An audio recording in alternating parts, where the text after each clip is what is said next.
In 1997, my parents gathered their 4 children and walked 370 miles to the Dadaab refugee camp because of the conflict that was going on.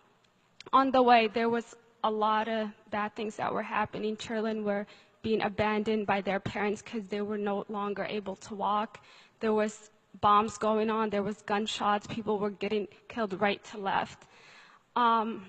So my parents decided to go on this journey to seek safety for us. In the camp, when we arrived there, we did not have anything. We left everything behind. We came with nothing but a gallon of water from our journey on the way. We spent the next 7 years in the camp. In the camp, we didn't really have like a lot of things to survive on.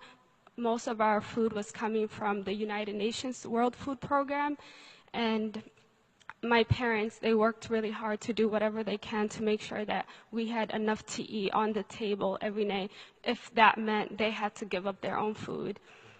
The education system, for me, like I was able to be provided with uniforms, book, pencils, to at least go to school every single day to get away from the struggles that were going on within the camp. In the camp, I saw many traumatic things.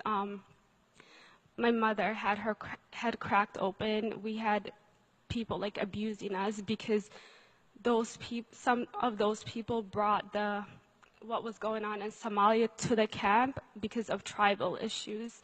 So I've seen a lot of horrific things. In 2005, my family was granted a refugee status to resettle to the United States. Our first arrival was in Atlanta, Georgia, and life was even much difficult here too because we were getting used to the cultural change. We didn't speak the language. We didn't know anyone there. So we decided to move to Portland, Maine, where there was a large population of Somali people. When we arrived there, the traumatic things that happened within the camps were like coming back to us, and a lot of us had PTSD and still continue to have those things. So we are still doing everything that we can to heal from the wounds that have happened to us. As a little girl, when I was 5 years old, I saw the United Nations provide food for my family, and that day I made the decision that I would be helping people around the world one day.